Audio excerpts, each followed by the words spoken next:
ఇప్పుడే బీఆర్ఎస్ తీర్థం పుచ్చుకున్న సీనియర్ నాయకులు సాలే విజయ్ కుమార్ రెడ్డి మనతో ఉన్నారు. ఆయన అడిగి తెలుసుకునే ప్రయత్నం మనం చేద్దాం. సార్ నమస్తే. నమస్తే సార్ చెప్పండి సార్, ఇప్పుడు ప్రధాన ప్రతిపక్షంలో జాయిన్ కావడానికి ప్రధాన కారణం ఏంటి? అధికార పార్టీ నుంచి వచ్చేసి అభివృద్ధి ధ్యేయంగా ప్రతిపక్షమైన మళ్ళీ 2 ఏళ్లలో మన ప్రభుత్వం వస్తుంది కాబట్టి దీనిలోకి వచ్చాను. రైట్. మరి ఇక్కడనేమో రేవంత్ రెడ్డి ఎంతో అభివృద్ధి చేస్తున్నాము అని చెప్పేసి ఇక్కడ ఆయన అంటున్నాడు. కేవలం బీఆర్ఎస్ నాయకుల వల్లనే అభివృద్ధి కుట్టుబడుతున్నది, కొన్ని చోట్లల్లా అడుగడుగున అడ్డుపడుతున్నారు బీఆర్ఎస్ నాయకులు అని చెప్పేసి ఇక్కడ ఆయన ప్రచారం చేస్తున్నాడు. దీన్ని ఎట్లా చూస్తారు? మరి ఎట్లా చూడడం కాదు, జనాల్లోకి వస్తే ఆయన్నే చూస్తాడు.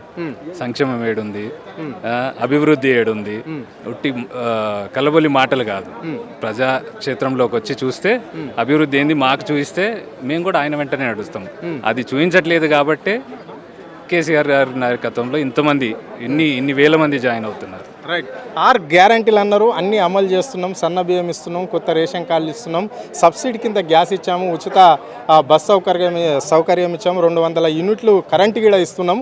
కేవలం కొన్ని పథకాలు అటు ఇటు మాత్రం అది బీఆర్ఎస్ నాయకుల ఎంతో సంపాదించుకున్నారు. 9.5 సంవత్సరాలు ఈ రాష్ట్రాన్ని పాలించి కొంతమంది సంపాదించుకున్న డబ్బుతోటి అవి అన్నీ వాళ్ళ జేబుల నుంచి తీసుకొని వాళ్ళ మీద కేసులు పెట్టి నిరూపించి ఆ జేబుల నుంచి తీసుకొని పథకాలను సంక్షేమాలను అమలు చేస్తామని చెప్పేసి రాష్ట్ర ముఖ్యమంత్రి అంటున్నాడు. మరి దీన్ని ఎట్లా చూడాలి? ఇప్పటిదాకా చేసిన సంక్షేమం అందరూ చూస్తూనే ఉన్నారు. ఎవరి నుంచి ఎవరు తీసుకుంటున్నారు, ఎవరు దోచుకుంటున్నారు, ప్రతి విషయం జనాలకు తెలుసు. ఇక ఎవరు కొత్తగా చెప్పాల్సిన అవసరం లేదు. ఈ చేరికలు చూస్తేనే అందరికీ అర్థమైపోవాలి ఏంటి అనేది. రైట్. మనం నిన్న చూసినాం మున్సిపాలిటీ ఎన్నికలలో ప్రధానంగా రూలింగ్ పార్టీకి సంబంధించిన కొంతమంది బడా నాయకులు, రాష్ట్ర స్థాయి నాయకులు, మాజీ ఎమ్మెల్యే జగ్గారెడ్డి కూడా పోలీస్ అధికారులపైన ఇష్టానుసారంగా మాట్లాడడం అనేది జరిగింది. అదేవిధంగా బీజేపీ ఎంపీ అయిన ధర్మపురి అరవింద్ కూడా పోలీసు అధికారులను పట్టుకొని ఇష్టానుసారంగా మాట్లాడడం జరిగింది. మరి వాళ్ళ మీద ఇప్పటివరకు ఏమైనా కేసులు నమోదైనాయా?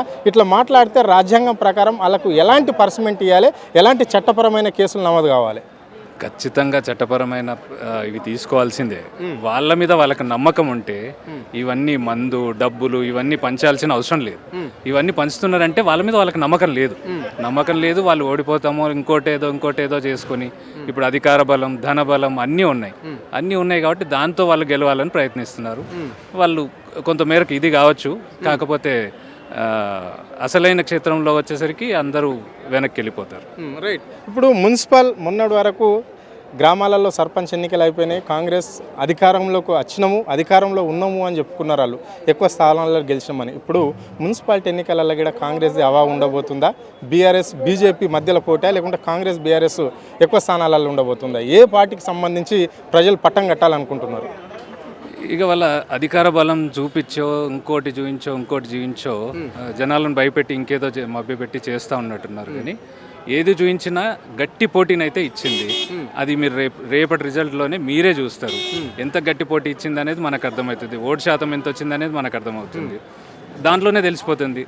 మనం నెంబర్గా ముందుకు రావచ్చేమో కానీ పోటీ ఎంత ఇచ్చామనేది ముఖ్యం ఇప్పుడున్న పరిస్థితి. రైట్. ఇప్పటికే షేర్లింగంపల్లి మొత్తం ఖాళీ అయినట్లు కనిపిస్తున్నది.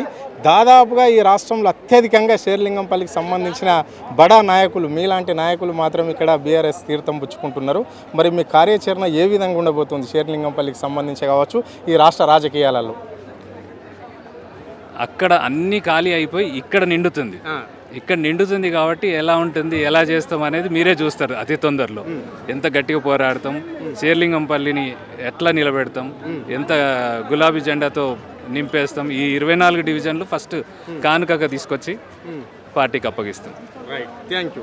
ఇది పరిస్థితి. అంటే ఇక్కడ రాష్ట్ర ప్రభుత్వం అన్ని విషయాలల్లో ఫెయిల్ అయింది అని చెప్పేసి కూడా ఆయన స్పష్టంగా చెప్పడం అనేది జరిగింది. రాబోయే రోజులలో షేర్లింగంపల్లి అంటే ఏంటో ఈ రాష్ట్రంలో ఒక సత్తా చూపెట్టే విధంగా రేవంత్ రెడ్డికి ఎదురు దెబ్బలే ఉంటాయి అని చెప్పేసి కూడా ఆయన స్పష్టంగా చెప్పడం అనేది జరిగింది. అధికారము, డబ్బు, మద్యం బలంతో ఏ ఎన్నికలైనా కాంగ్రెస్ పార్టీ ముందంజలో ఉండబోతుంది. అయినప్పటికీ కూడా ప్రజలను భయాందోళన చేసినప్పటికీ కూడా బీఆర్ఎస్ వైపే ఉన్నారు అని చెప్పేసి కూడా ఆయన స్పష్టంగా చెప్పడం అనేది అయితే జరిగింది. కెమెరా పర్సన్ కళ్యాణ్తో హరుణ్, ఆద్య టీవీ, హైదరాబాద్.